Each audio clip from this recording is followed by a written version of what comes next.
Inside the Beltway, if you're not paying attention, you would think all of D.C. is consumed with partisan wrangling and brickbat throwing, and indeed 95% of it is. But this week, probably the most significant piece of conservation legislation in at least 40 years past, the Great American Outdoors Act. And its principal sponsor was Colorado Senator Cory Gardner, who worked with Democrats and Republicans and President Trump to get this done. And I wanted to celebrate this, so I invited him on. Hello, Senator Gardner. Welcome. Good morning, Hugh. Thanks for having me on. Well, I must say, I've retired from the practice of law, but when I was a land use and conservation lawyer for 35 years, we'd always turn to the Land and Conservation Fund, Land and Water Conservation Fund, and it was always dry. There was nothing there. Would you tell people what the Great American Outdoors Act did? Because it really is a big deal. It is a massive deal. The Great American Outdoors Act is the most significant conservation victory for this country in over 50 years, the biggest infusion of dollars into our public lands in the history of our country. It's not paid for by taxpayers. It's actually funded by offshore oil and gas revenues. And it's a way to catch up with the maintenance needs at our national parks. That money has been stolen by Congress for decades. This will allow our parks to be repaired. And the Land and Water Conservation Fund, which can be used to help gain access to public lands or can be used for other recreation needs in a community. Every single county in America has benefited from this legislation already, and that's with only 50% of the funding most of the time. And like I said, it's at no cost to the taxpayer because it comes from offshore oil and gas revenues. Now, Senator, I ran into it in the context of property owners who are forbidden to use their land because of endangered species habitat. And the Yeah, government, the bureaucrats would always say, well, go get some money from the Land and Water Conservation Fund and they'll buy your land. And there was never any money. yep, And so there's never property any money. owners That's exactly right. and so now you've got relief for property owners. And I can't overstate how many individual people in Colorado, throughout the West, especially the West, will benefit from this. But there've got to be people with the prairie dog and all the different things that the federal bureaucrats have imposed on Colorado who are desperate for this relief. Well, they are, and this is a big day for Colorado. Plus, the bill is going to create over 100,000 jobs in the work that will be done on rebuilding campgrounds and facilities. And so this is an economic relief package at a time when we need it, particularly in those areas that had their ski areas shut down early. It's going to provide relief to those private landowners who are wanting help with an issue they have, whether it's endangered species, whether it's access to the stream that lies next to their ground, but they can't get to it. This really is something that's going to help all corners of this country. Now, you are, of course, one of the people who works across the aisle. There are some Republicans who don't, and there's some Democrats who don't. There's a small group of people that get stuff done when it is bipartisan nature, and there's nothing like parks and conservation to bring people together. How did you? I'd really like some nuts and bolts about how you put this together and who you worked with across the aisle and on the Republican side to make it happen. For decades, we've been trying to do this, especially on the Land and Water Conservation Fund side. People like Richard Burr, people like Joe Manchin have been trying to get this done. And then on the park side of things, we had developed the legislation to fund the maintenance backlog just a couple of years ago. And that both of these have stalled out in Congress for years, if not decades, in the case of LWCF. And so we went to Senator McConnell. We convinced Senator McConnell that it was the right thing to do, and he committed to floor time. But then we had to go to the president. McConnell said, hey, this doesn't matter if the president doesn't support it. So Steve Daines, Mitch McConnell, and I go to the White House in this meeting appropriately held in the Roosevelt room with Teddy Roosevelt's Rough Rider Oh, smart. painting on the wall. Oh, And I smart. point to it and I say, this is the most significant conservation achievement since Teddy Roosevelt, which it really, truly is in terms of the sheer money. We had a long conversation, and at the end of it, the president said, put it on my desk, I'll sign it, let's get this done. And that's exactly what we did. Yeah, what makes me sad is he was reading from a prompter. He mispronounced Yosemite. That got all the attention. You're spending billions in the TR fashion, in the bipartisan, and they focus on a teleprompter mispronunciation. How much money is it, Senator Gardner? Well, this is $3 billion a year for 5 years, and then $1 billion Wow. basically after that every year. And again, this is no cost to the taxpayer because it's funded by oil and gas development. So we use a resource to conserve a resource. It's a common sense balance that presidents like Ronald Reagan and Donald Trump all agree is something that we should be pushing for. You know, Senator Gardner, when the Fetching Mrs. Hewitt and I drove from California over to Lakewood. I taught at Colorado Christian University a Yeah, few years right. ago for a semester. We stopped at every national park, and some of them are pretty dilapidated. Like, you got to Yeah. face it. Yosemite's in pretty good shape, but some of those along the way, they just are not in good shape. They Well, need this.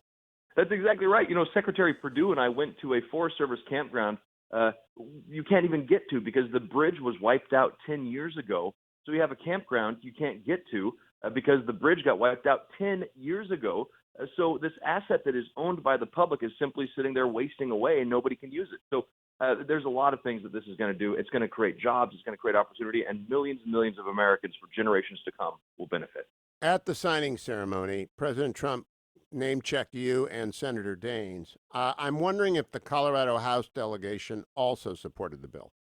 They did. I think they co-sponsored the bill in the House. The bill was led by Joe Cunningham, I believe, of South Carolina, and Mike Simpson, the Republican from Idaho.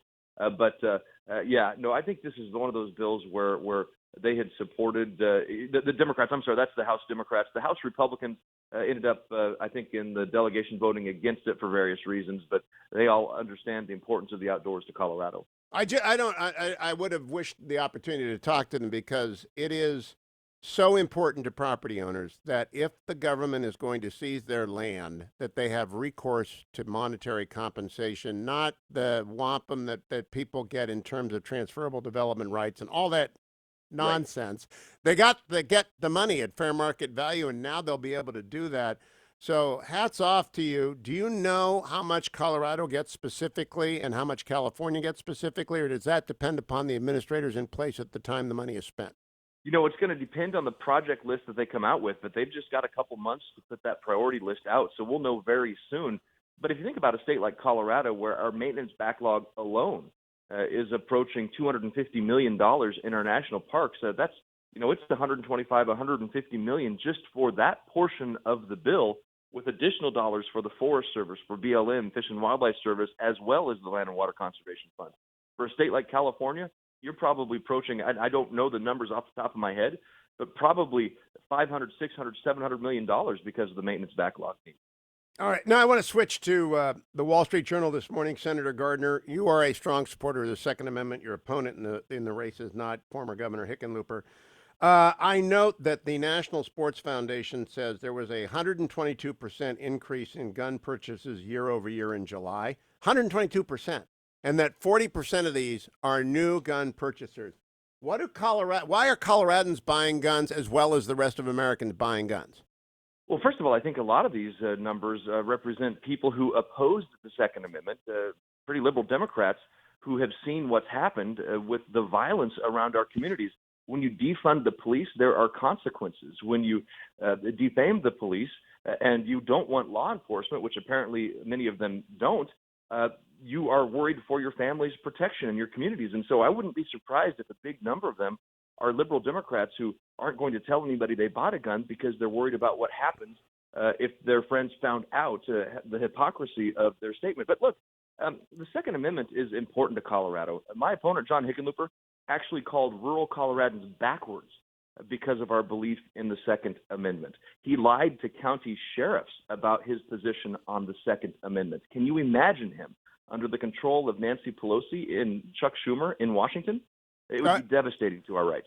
I noticed the race has completely changed in the month since I last talked to you. It's now neck and neck in Colorado. Do you think momentum's at your side? And what is the money situation? It always matters in a campaign. It certainly is. Look, I feel very good about where we are at. We knew this was a tied race. The public numbers now show that this is a tight race. And I'm excited to take our message of success to all four corners of Colorado because I believe in it. And John Hickenlooper, 12 months ago, said he'd make a lousy senator. He's done everything in the last 12 months to prove himself right. We've got twice as much cash on hand as he does. We've got about $11 million cash on hand. He's got about $5 million cash on hand. Chuck Schumer's pulling out every stop to try to salvage him in Colorado. But look, when you're a governor who becomes the first Coloradan in the history of our state to be held in contempt for your own ethics trial, that's a horrible thing to be going out to the people of Colorado saying, "Hey, put me back in Washington." What makes him any different than all the other corruption in Washington? Well, he's already been found guilty, so I don't know that there's any difference. Does that story, which I followed, he refused to come to his ethics violation hearing and was found in contempt. Does that story have legs? Because if it was a Republican, it would be a day by day, drip by drip by drip. But you know, the papers in Colorado are not exactly anything other than Democratic broadsheets. Well, John Hickenlooper chewed a reporter out one time because he said, "You should be protecting me," because that's what he believes the press should be doing.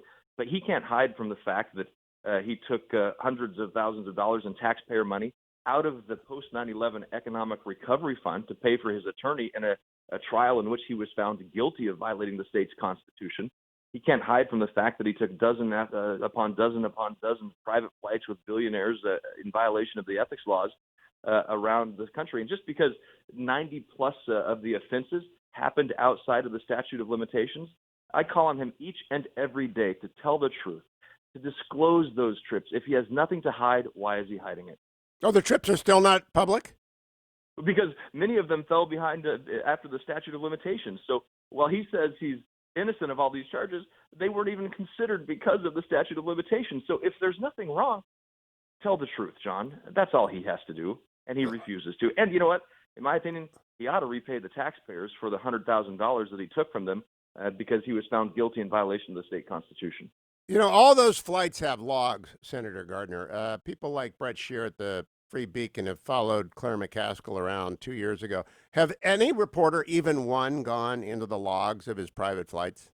That'd be a great question for the reporters in Colorado to say, hey, what about this trip? What about that trip? Here's a log. In fact, when he was shown in pictures, he was dressed up in offensive attire at a private shoot that he went to, hunt that he went to, and then he dressed up as a offensive figure as well. Got a little bit of trouble for that. He took a private jet to that event, and nobody reported on it. So it's tough to get reporters in Colorado actually pay attention when they're told by editors and others not to. First rule of politics: follow the money. In this case, follow the planes. Cory Gardner, congratulations on the Great American Outdoors Act. That is a big deal, and I know you got it done. Congratulations. Hey, thanks for having me, Hugh. Thanks. Thank you.